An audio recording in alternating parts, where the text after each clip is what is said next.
Dear friends, this is your publisher, Hans-Luik speaking. And just to open this year's series of political interviews, I bring you Right Honorable Boris Johnson. Welcome, sir. Welcome. Well, thank you very much. You're welcoming me. I'm delighted to be here. Warm greeting from the United Kingdom of the Baltic States. Tallinn, a fantastic place. Wonderful. Yes. I've often been to Tallinn and to Estonia, of course, and we have a fantastic relationship. I can tell you, particularly our military relationship. I'd like to kick it off with a question not about Partygate, not about COVID, because you have been ripped to pieces in Australia, New Zealand, and your homeland by very aggressive British interviewers. From our perspective, those are just peanuts as compared. I agree. Yes, I think that they were pretty pathetic. The attempts to, I've said what I have to say about all that in the book. I think the whole thing is rubbish. But anyway. Yes, this is a memoir book by the great Brexiteer who was being stabbed in the back by his own Tory backbenchers. So I know. Well, they paid the price. They've reaped the whirlwind. They've reaped the whirlwind. Sir, would you please walk us through the moments in April, 8th and 9th of April, 2022, when you, at first in a secretive manner, made this very brave and encouraging trip to Kiev to encourage President Zelensky? Let me tell you, there's been a lot of rubbish talked about this trip, because particularly by the Kremlin, and they continue to lie about it and to say all kinds of nonsense. You have to remember that at that time, the Russian invaders still possessed very significant quantities of Ukrainian territory. They were only about 30 kilometers from Kiev at the time. And although the Ukrainians had been absolutely heroic and had repelled them from Kiev, the war plainly could still go either way. And there was no doubt that it was Putin's intention still, at that stage in April 2022, I think he still wanted to conquer the whole territory. In fact, I think he still does want to conquer the whole of Ukraine. And people say a huge lie now. They say the Ukrainians could have done a deal then. What a lie! What a lie!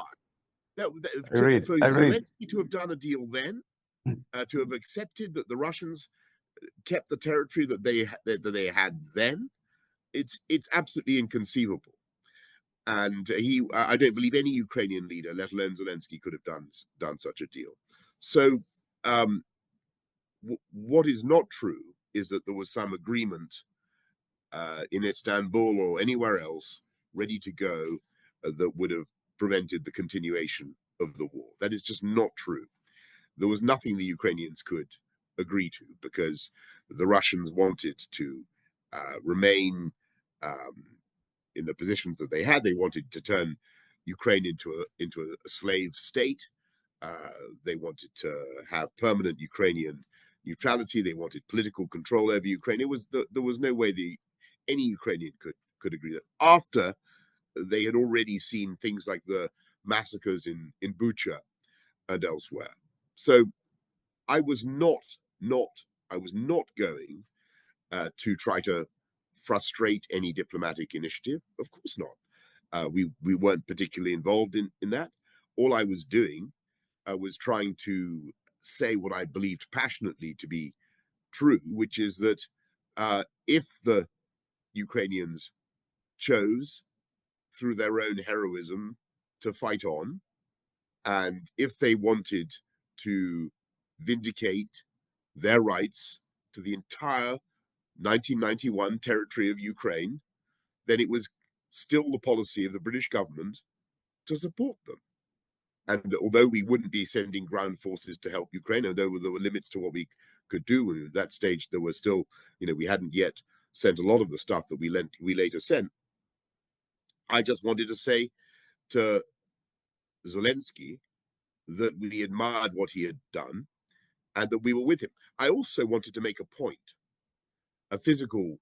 The walk in Kiev I wanted to show the world that the Ukrainians had done something amazing, and that they had faced down the second most powerful army in the world, which had come within kilometers of their capital, and they had expelled them.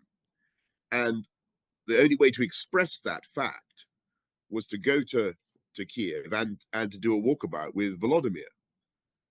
And so that was why we did it. And that was why, I mean, it was quite funny because, you know, we wanted the whole visit to be secret for security reasons, but our charming Ukrainian friends were very keen, obviously, to publicize it. I didn't mind, actually. It was great. You left your telephone and also your notes behind into England. I did. But you know, I'd like to go into more detail, because on one very bad day, which might or might not come, we might be in a position of waiting the same brave response from you or the other, whoever the prime minister of Britain happened to be. You haven't asked for 5 guarantee. And sir, in your book, you tell that by taking this step, you were sort of leaving the European Union format. The French and Germans, they were wanting to negotiate, but this sounds very hopeful to us, the Balts. Did you, for instance, coordinate with the Yankees? No, not on the April 9th trip, no. I think we told them that we were going. I think we told them that we were going just for good housekeeping, but no. There was no coordination. But, you know, on the crucial thing that you've just raised, what is the big difference between Estonia and the Baltic states, and we have NATO roof. You have the roof. Yeah. Now, the tragedy is that, you know, let's be honest, I don't think it was in any way realistic for the Ukrainians at that time to expect NATO membership in the foreseeable future, right? I mean, before the invasion, right? I mean, the politics of the situation were that the French were very much against it, the Germans were very much against it, to say nothing of the Hungarians or whatever, and the Americans were very, very far from convinced, right? The Americans, this was not something that was really on the international agenda. It just wasn't going to happen. And the paradox of the whole thing is that Putin's invasion, his barbaric decision to do this, has now made it, I think, a moral and strategic necessity. Now, the problem is that not even Estonia, and certainly not the United Kingdom, is now really making that case. I don't hear, I watch the news a bit, I listen for what people are saying, but I don't hear people saying that at the end of this disaster, we have to have a resolution involving Ukrainian membership of NATO. People have stopped saying that. And that, I think, is a great, great shame, because, you know, you can feel the West just giving ground again. And we need to be much more robust. We won't fix this problem we won't fix the problem of Ukraine without the Article 5 guarantee or without a long-term NATO membership.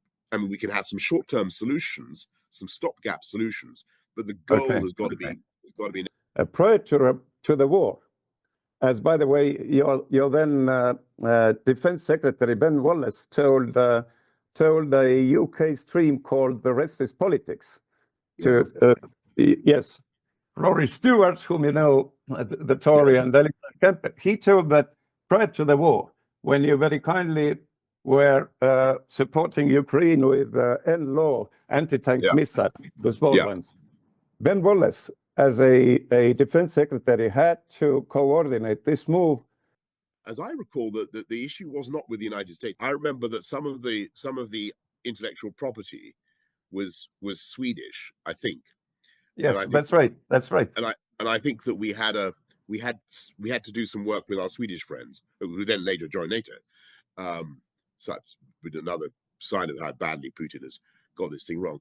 But don't forget, with the weapons, you know, the javelins did come first. I'm very proud of what we did with the in-laws. Yes, but they didn't arrive until I think January the 10th, 15th, 6th, something like that. You know, it was really right at the end. At the right with moment. Only a month to go until the invasion. We didn't know. But we were very worried about the situation. And I've got to be honest with you, the problem wasn't with the Americans, with the in-laws. The problem was with my own system. The officials in the Foreign Office and elsewhere who just thought, and they made the same stupid argument that, you know, I'm not saying that they're stupid, but I think it's a fallacious. Okay. What I'm trying to talk about is so, like, I think I'd make the point in the book Unleashed. I had to write on the side of the paper 4 times. I've already said, you know, when you're a prime minister and you see something coming on your desk again and again, you know the system is trying to stop you. And it was, and I thank God that we got it through in time. That helped to end the European taboo. It ended the taboo on giving lethal weaponry. And then, you know, we had the tanks, we had the planes, and a huge amount is not going in. And thank God. But there needs to be more. Yes, there's something very typical of the German approach. And I had read this somewhere in some US paper, probably The Atlantic. But what you say here is it's right that the crisis point, at one point, one of Olaf Scholz's most senior aides looked at us and said almost wistfully, what if the Ukrainians do not resist? What if they collapse quickly? Were they hoping for this to happen, so get the problem off their shoulders? Yeah, I'm afraid to say I think that he was trying to, look, I think he was an honorable guy, right? But I think I think that what he was trying to think of not very helpful, saving lives, okay? And from his point of view, I think what he was saying was, look, this is going to be a disaster. The world is standing on the brink of a total disaster. What is the worst outcome? And you know, I'm afraid a lot of people in Germany still ask this question. Would it be worse for the Ukrainians to fight and to lose hundreds of thousands of lives, and for Russia to lose hundreds of thousands of lives, or would it be worse for a sovereign country to be extinguished overnight, and for Putin to succeed and turn Ukraine into a slave state? And so he was having which was very honest of him. He was trying to say to us, look, realistically, as human beings, yes, which is worse? Like the French in the Second World War by surrendering Paris, like completely, or like, you know, I mean, you know, there are plenty of unpleasant historical echoes with appeasement, and I knew what I felt was the right answer, but clearly this had to be something for the Ukrainians, right? And although I passionately support the Ukrainians, no one can be more Ukrainian than Ukrainians, right? It's if they want to do a deal with Putin, that's for them, but they don't. Let me address one situation reminiscent to this one, but with a different prime minister in London. You have lamented that Keir Starmer is not allowing the Ukrainian armed forces to attack Russian territory with British Storm Shadows. What is behind it? Could this situation happen with us Estonians, for instance? If we see that things are going really, really bad, I mean, they are already aiming at us from the airports here in St. Petersburg region and elsewhere, and we are not able to hit their rocket launchers with either UK or US missiles because we don't produce missiles here in the Baltics. Could the situation somehow occur the same way to us? No, I think that you're in a very different position. Thank God, because you're like us. You're a NATO member, and you know there's a British forces in Tapa, and you know our commitment to you is absolutely rock solid. And you know you've got to be allowed to do whatever you need to do to defend yourselves. and Britain fully supports that. So this is a different situation, and that's the tragedy for Ukraine, because they're not yet in NATO, and that's why we're suffering from this chronic ambiguity about what Ukraine's status should be. And what drives me now, I lost power 2 years ago, 2.5 years, 3 years ago, and it drives me nuts, because I look at the situation, and I think that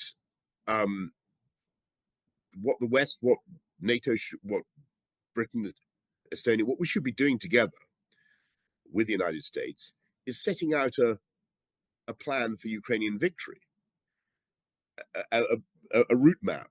We should be defining what success is. You were presenting one, sir, in Daily Mail last summer, weren't you? Yeah, but the trouble is that some of the concepts that I think are necessary, such as NATO membership, no one is willing to discuss at the moment. And I think that's the problem. It feels like we're willing to do enough to stop Ukraine from losing, but we're not willing to do enough. You mentioned the example of using the Storm Shadows and other weapons against Russian bases. We're not willing to do enough to ensure that Ukraine wins, and Ukraine can win. I mean, it is, and I think will win.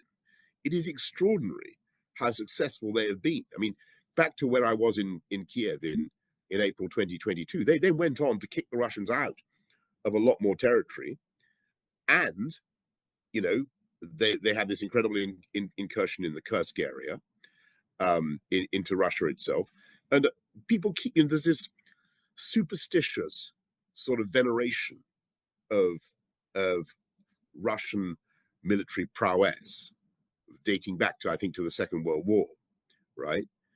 That people forget that a lot of this was built on Ukrainian military prowess, actually, the Soviet success. But Putin they still haven't taken Pokrovsk, right? They're losing huge numbers of people, and we talk the Ukrainians down too much. No. They've achieved incredible things, and all I'm saying is I agree with you. We know.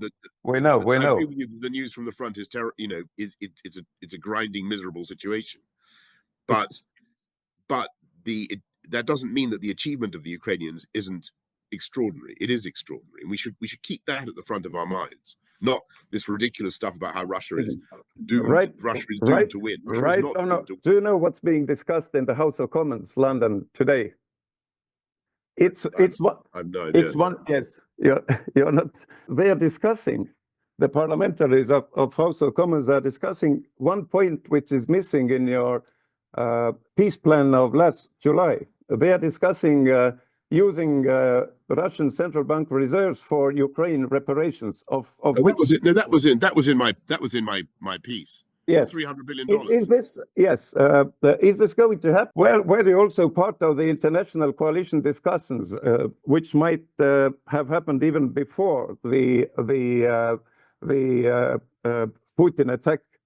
Because the sanction also included Switzerland, very wittily, Norway and Japan. So you don't have more stable currencies than the European, US, the UK, and those countries.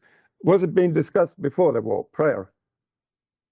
Yes, all sorts of sanctions packages were discussed before the war, I was keen. I think that they should have been implemented before the war. But I remember that, in particular, with Olaf, with Germany, there was a great deal of reluctance to do anything in anticipation of the invasion, which was a huge mistake. I think we should have done it earlier.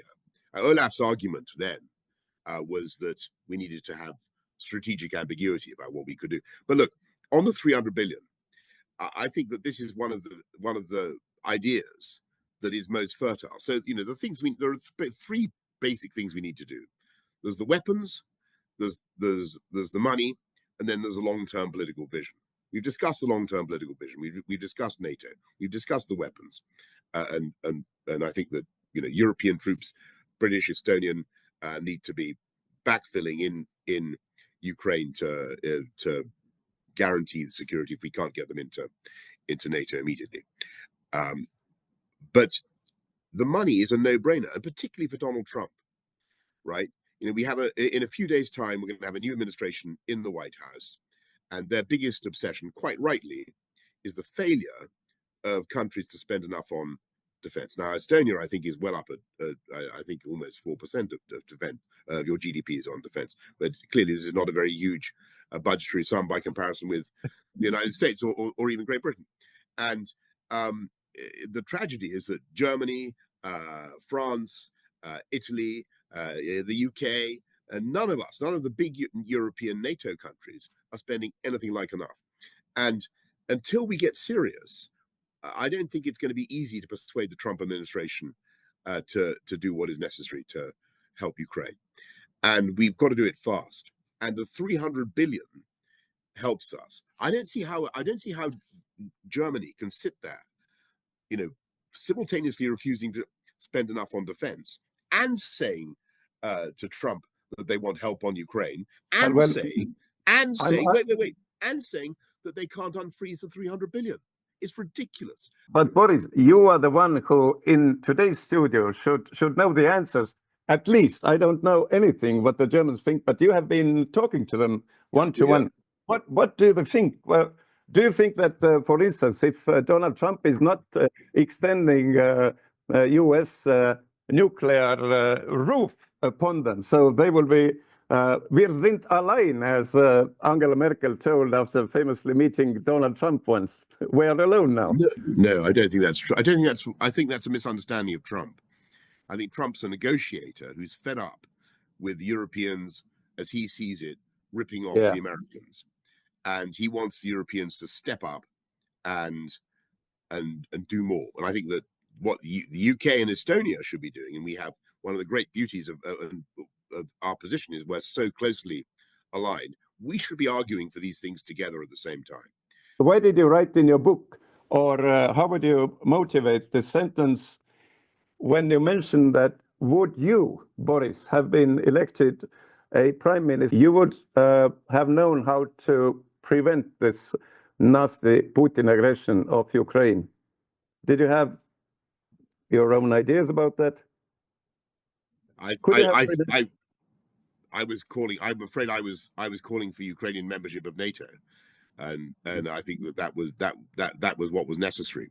The problem with Ukraine is that it has suffered from chronic ambiguity in our approach to this border state. What is it? It's the Ukraine. Is it part of the West, or is it part of the Russian sphere of influence? And I think that the most important thing that we need to get into Putin's head is that Russia is no longer an empire, and it's over.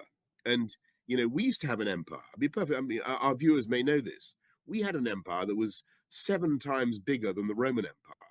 It was the biggest empire the world has ever seen. We have virtually none of it left anymore. Keir Starmer's even giving away the Chagos Islands, for God's sake, which he doesn't need to do, which is a disaster. But we're happy with our post-imperial role. You don't need to control other countries.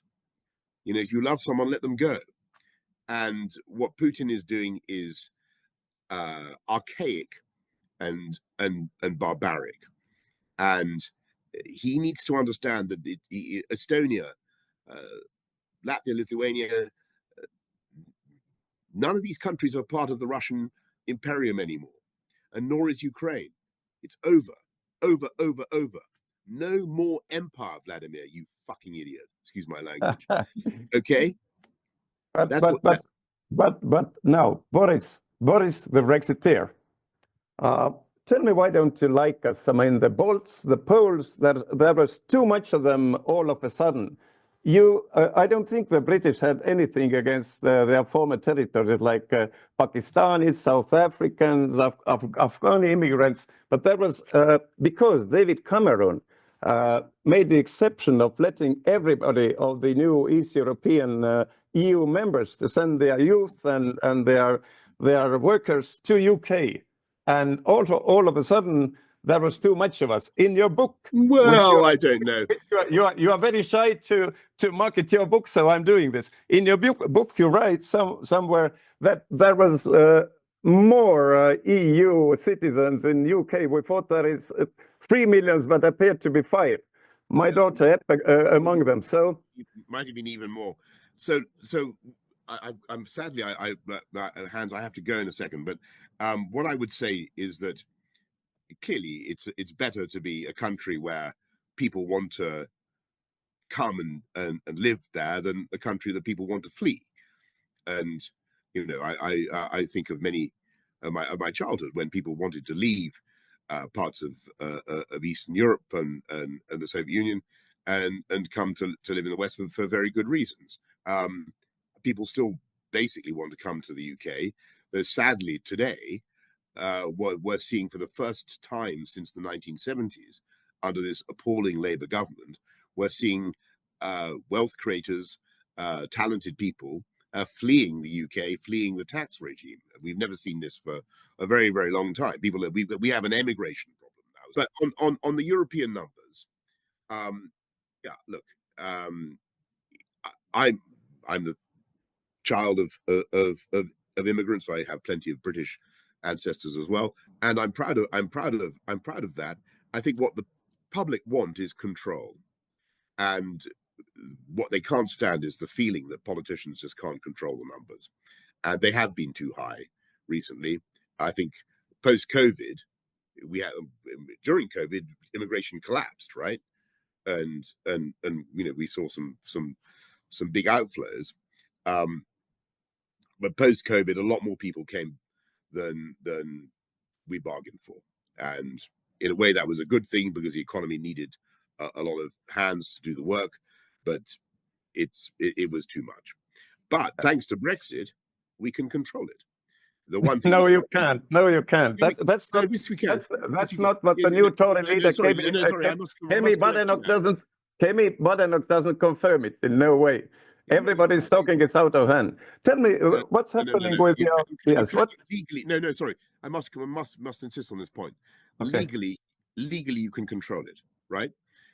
We have. I mean, we have the right to decide how many people come into. They dumped your Rwanda plan. Your Rwanda plan was being dumped, right?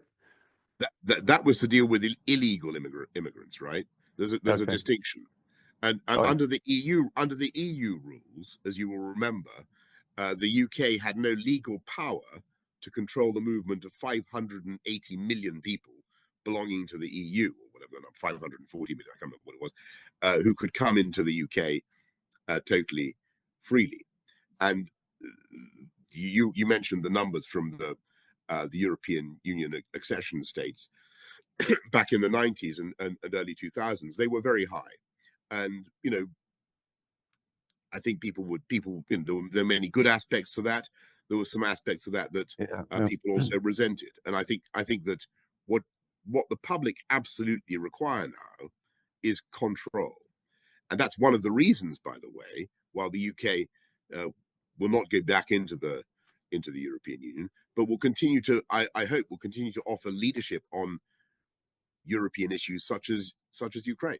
I will show you 2 seconds of a very funny video when Nigel Farage had a great party event of his Reform Party. He claims it's going to be a new Tory party, and you can hear from those 2 seconds where he's been controlled to. He was, by the way, expelled by Elon Musk by a tweet yesterday. Did you read it? I saw that. To save our country, we have to make Britain. We've got to make Britain great again, haven't we?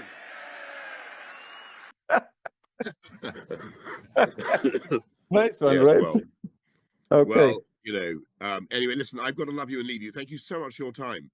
I'm under this. I'm getting bullied by my team. I have to go off and do something else. Give me a next slot when you be a new candidate somewhere, because definitely because left wingers are taking great beats everywhere in Canada, in Germany. So I know it's really. I think this is absolutely true. I think the tragedy at the moment in the UK is that the right is divided. That's the problem. But anyway, that's another subject. Thank you very much. Have a nice day, sir. All the Bye-bye. best. Bye-bye.